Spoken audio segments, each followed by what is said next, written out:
సవాళ్లు ఎదురైన ప్రతిసారి జనంలో లోతైన తీవ్రమైన చర్చ జరుగుతున్న ప్రతి సందర్భంలోనూ చంద్రబాబు దాటవేత ధోరణిని ఎంచుకుంటూ ఉన్నారా? ఈసారన్నా యాక్షన్ తీసుకుంటారు, ఇప్పుడన్నా రెస్పాండ్ అవుతారు అని ఎదురు చూసిన సందర్భంలో ప్రతిసారి ఆలోచన ఉన్న ప్రతి ఒక్కరికి నిరాశ ఎదురవుతుందా? నేను ఒక డైలాగ్ చూపిస్తా మీకు. అమ్మ నైతికత లేదా మీకు?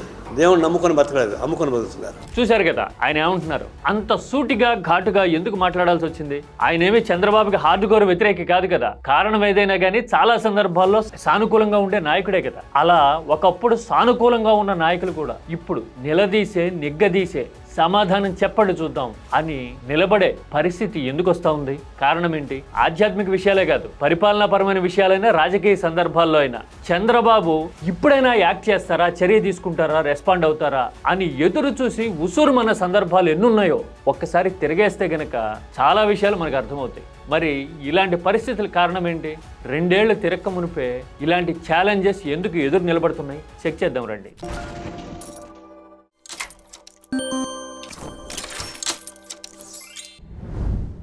అధికారంలో ఉన్నప్పుడు పవర్ ఎక్సర్సైజ్ చేయడం అనేది ఎంత సర్వసాధారణమో, సవాళ్లు ఎదురైనప్పుడు సమాధానాలు చెప్పడం కూడా అంతే సహజ సిద్ధమైన బాధ్యత కదా. కేవలం అధికారాన్ని మాత్రమే చెలాయిస్తాము, క్వశ్చన్ చేసిన జనంలో చర్చ జరుగుతున్న నైతికత మీద క్వశ్చన్ మార్క్ పడుతూ ఉన్నా కానీ మేము రెస్పాండ్ అవ్వం, మీడియా బలంతో నెట్టుకొచ్చేస్తాం అనుకుంటే సరిపోతుందా లేదా అనేది జనం ఆల్రెడీ మాట్లాడుకుంటున్నారు. ప్రతి సందర్భంలోనూ మన ధోరణి మాత్రం అలా నెట్టుకొచ్చేస్తున్నట్టే ఉంది అని ఇప్పుడు అన్ని వైపుల నుంచి ప్రశ్నిస్తున్న పరిణామాలు, పరిస్థితులు కనపడుతున్నాయి కదా. తిరుమల చుట్టూ మనం రాజకీయ ఎజెండా నడుపుతూ ఉన్నాం, ఆరోపణలు చేస్తూ ఉన్నాము.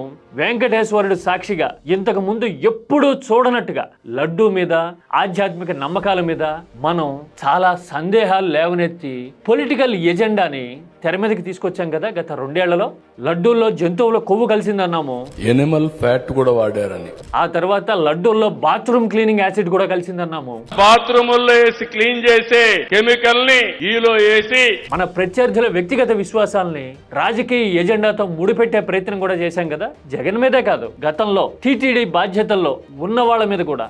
క్రిస్టియన్ సాంప్రదాయంలో కరుణాకరి డాటర్ మెదక్లో పెళ్లి చేసుకోవడం, ఇలా ఆరోపణలు గుప్పించాం కదా. అంటే ఆధ్యాత్మికత, నమ్మకాలు, పవిత్రత, వ్యక్తిగత విశ్వాసాలు ఇలా అన్ని కోణాల్లోనూ కవర్ చేసేందుకు ట్రై చేశాం కదా. తీరా చూడబోతే సవాళ్లు ఎదురొచ్చిన ప్రతి సందర్భంలోనూ మనం రెస్పాండ్ అయిన దాఖలా కనపడలేదు కదా. 2009లో 746-47 జీవోలు 2 వచ్చాయి. తెలుగుదేశం పార్టీ దీనికి వ్యతిరేకంగా ఉంటాం.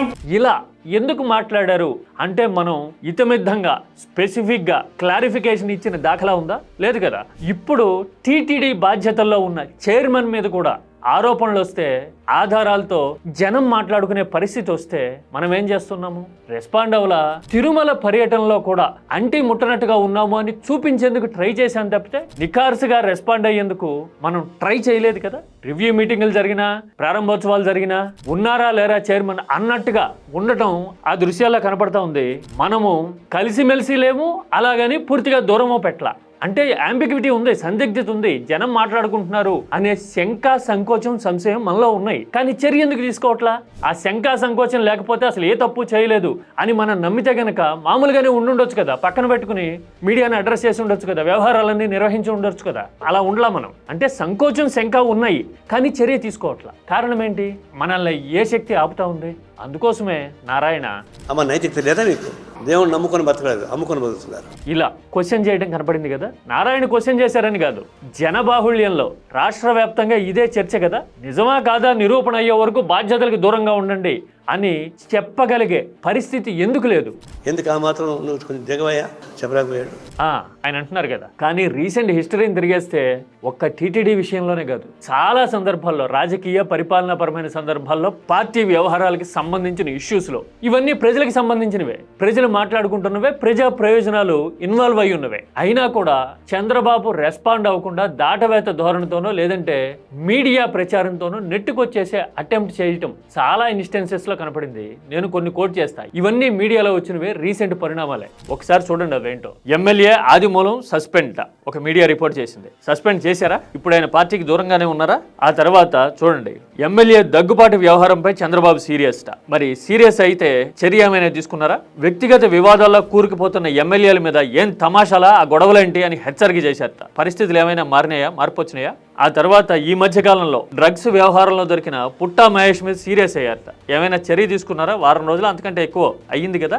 ఆ తర్వాత ఎంపీ ఎమ్మెల్యేల మధ్య కీచులాట, ఫైట్, గొడవ, ఆరోపణలు నిరంతరం జరుగుతూనే ఉన్నాయి కదా. తిరువూరు విభేదాలపై చంద్రబాబు సీరియస్. ఇదిగో ఇక్కడ ఉంది రిపోర్ట్. మరి అందులో యాక్షన్ తీసుకున్నట్టు కానీ పరిస్థితిని చక్కదిద్దినట్టు కానీ ఉందా? ఆ తర్వాత సింహాచలం ఘటనపై చంద్రబాబు సీరియస్. బాధ్యులు ఎవరు అనేది కనిపెట్టారా? అలాంటి పరిణామాలు జరగకుండా చర్యలు ఏమైనా తీసుకున్నారా? ఇదిగో ఇక్కడ చూడండి. తిరుమల తొక్కిసలాటపై చంద్రబాబు సీరియస్ అయిన తర్వాత ఇందులో నిజానిజాలు నిర్ధారించి ఇలాంటి పరిస్థితులు తలెత్తకుండా చర్యలు తీసుకున్నాం ఇవి అని చెప్పగలిగిన సందర్భం ఏమైనా ఉందా? ఆ తర్వాత తొక్కిసలాట ఘటనపై సీరియస్. ఆలయాల్లో తొక్కిసలాటలు జరగడం అనేది 3 సందర్భాల్లోనూ ఏమో గత 2 ఏళ్లలో జరిగింది కదా. మరి సీరియస్ అయ్యి ఉంటే చర్య తీసుకుని ఉంటే కనుక ఇలాంటి పరిస్థితి వచ్చి ఉండేదా? ఇలా ప్రతి సందర్భంలోనూ అంటే ఎమ్మెల్యేలు వివాదాస్పదంగా ఆధారాలతో దొరికిన సందర్భాల్లోనూ, పార్టీ నాయకుల మధ్య కీచులాటలు రోడ్డును పడిన సందర్భంలోనూ, తొక్కిసలాటలు జరిగి ప్రజల ప్రాణాలు పోతున్న సందర్భాల్లోనూ సీరియస్ అనే ఫీలర్ బయటికి ఇవ్వడము, మీడియాలో 1-2 రోజులు ప్రచారం చేయడం చూస్తూ ఉన్నాము. పర్టికులర్గా ఈ చర్య తీసుకున్నారు, ఇదిగో ఇక్కడ ఈ లూప్ హోల్స్ని ఫిక్స్ చేశారు, వీళ్ళ మీద యాక్షన్ తీసుకున్నారు అని చెప్పే దాఖలా ఎక్కడైనా ఉందా? ఎందుకని రెస్పాండ్ అయ్యే పరిస్థితి ఉంటుందా? మీడియాలో ఎదురుదాడి చేసో లేదంటే సీరియస్ అయిపోయారని చెప్పో, అది కాదంటే అంతకు మించిన పెద్ద రాజకీయ ఇష్యూని ఏదో తెర మీదకి తీసుకొచ్చో డైవర్షన్ అంటున్నారు ఇవాళ రేపట్లో.